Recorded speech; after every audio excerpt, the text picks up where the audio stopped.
ഒരു കാലത്ത് നമുക്ക് ഇതുപോലെ കിട്ടിയിട്ടില്ല. ദൈവം അനുഗ്രഹം അങ്ങനെ കൊടുക്കണം. നമ്മളെ മനസ്സുകൊണ്ട് അനുഗ്രഹിക്കുകയാണ്. ദൈവം അവർക്കും സന്താനങ്ങൾക്കും അനുഗ്രഹം കൊടുക്കണം. ഇത്രയും നന്മ നമുക്ക് ചെയ്തു തന്നില്ലേ ഈ നാട്ടിൽ.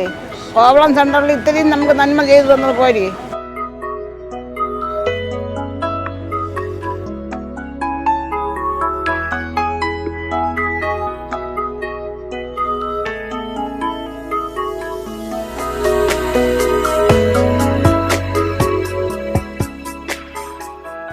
ഇതുപോലെ ആരും നന്മ ചെയ്തിട്ടില്ല.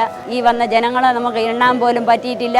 അതുകൊണ്ട് ഈശ്വരൻ എല്ലാ അനുഗ്രഹങ്ങളും ഉണ്ടായി അവരെ നല്ലതായിട്ട് കൊടുക്കണം.